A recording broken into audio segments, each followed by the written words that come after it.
ولقد آتينا داود وسليمان علما وقال الحمد لله الذي فضلنا على كثير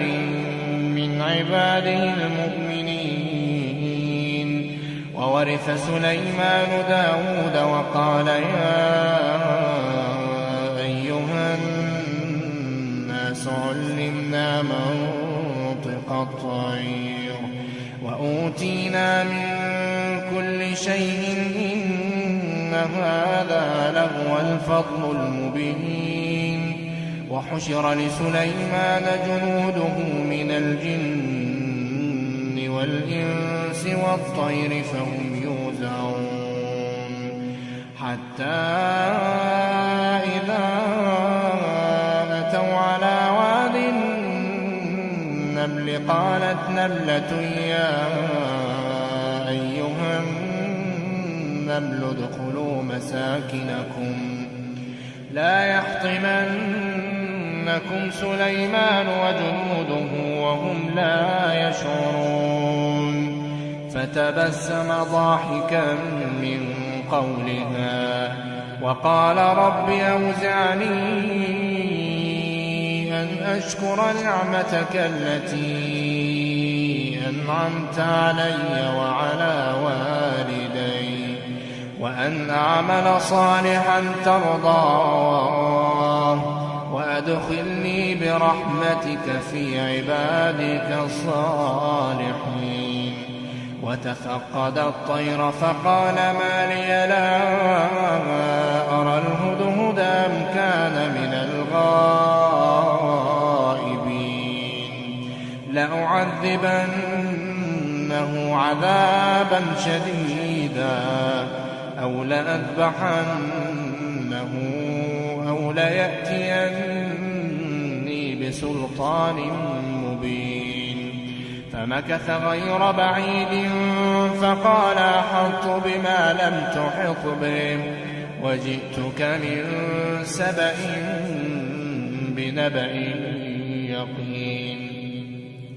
إني وجدت امرأة تملكهم وأوتيت من كل شيء ولها عرش عظيم. وجدتها وقومها يسجدون للشمس من دون الله وزين لهم الشيطان أعمالهم فصدهم عن السبيل فهم لا يهتدون. ألا يسجدوا لله الذي يخرج الخبى في السماوات والأرض ويعلم ما تخفون وما تعلنون. الله لا إله إلا هو رب العرش العظيم. قال سننظر أصدقت أم كنت من الكاذبين. اذهب بكتابي هذا فألقه إليهم ثم تول عنهم فانظر ماذا يرجعون. قالت يا أيها الملأ إني ألقي إلي كتاب كريم إنه من سليمان وإنه بسم الله الرحمن الرحيم. ألا تعلوا علي وأتوني مسلمين. قالت يا أيها الملأ أفتوني في أمري ما كنت قاطعة أمرا حتى تشهدون. قالوا نحن أولو قوة وأولو بأس شديد والأمر إليك فانظري ماذا تأمرين. قالت إن الملوك إذا دخلوا قرية أفسدوها وجعلوا أعزة أهلها أذلة وكذلك يفعلون. وإني مرسلة إليهم بهدية فناظرة بما يرجع المرسلون فلما جاء سليمان قال أتمدونني بمال فما آتاني الله خير مما آتاكم بل أنتم بهديتكم تفرحون ارجع إليهم فلنأتينهم بجنود لا قبل لهم بها ولنخرجنهم منها أذلة وهم صاغرون قال يا أيها الملأ أيكم يأتيني بعرشها قبل أن يأتوني مسلمين قال عفريت من الجن أنا آتيك به قبل أن تقوم من مقامك وإني عليه لقوي أمين قال الذي عنده علم من الكتاب أنا آتيك به قبل أن يرتد إليك طرفك فلما رآه مستقرا عنده قال هذا من فضل ربي ليبلوني أأشكر أم أكفر ومن شكر فإنما يشكر لنفسه ومن كفر فإن ربي غني كريم قال نكروا لها عرشها ننظر أتهتدي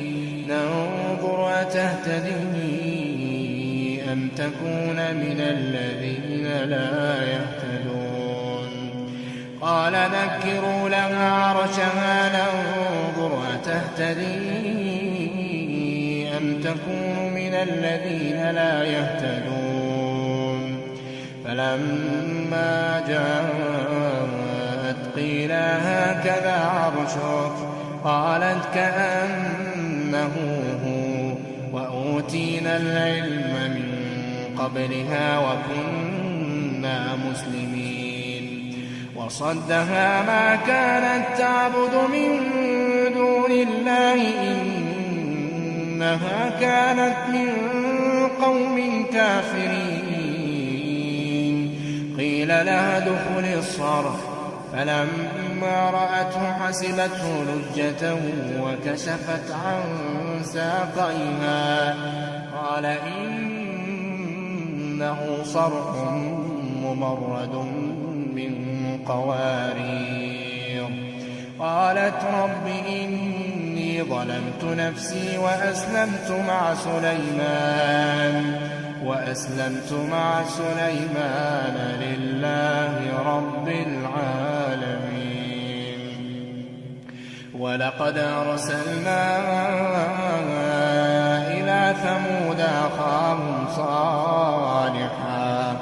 أن اعبدوا الله فإذا هم فريقان يختصمون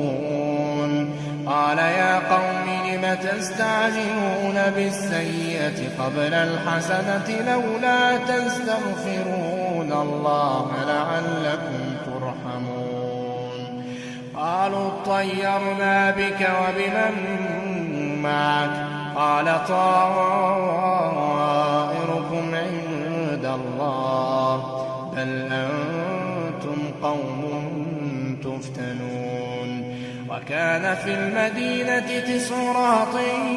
يفسدون في الأرض ولا يصلحون قالوا تقاسموا بالله لنبيتنه وأهله ثم لنقولن لوليه ما شهدنا مهلك أهله وإنا لصادقون ومكروا مكرا ومكرنا مكرا وهم لا يشعرون فانظر كيف كان عاقبة مكرهم أنا دمرناهم وقومهم أجمعين فتلك بيوتهم خاوية بما ظلموا إن في ذلك لآية لقوم يعلمون وأنجينا الذين آمنوا وكانوا يتقون ولوطا إذ قال لقومه أتأتون الفاحشة وأنتم تبصرون أئنكم لتأتون الرجال شهوة من دون النساء بل أنتم قوم تجهلون فما كان جواب قومه إلا أن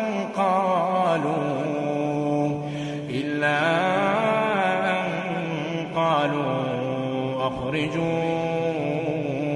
آل لوط من قريتكم إنهم أناس يتطهرون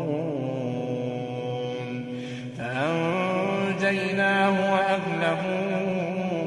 إلا امرأته قدرناها من الغابرين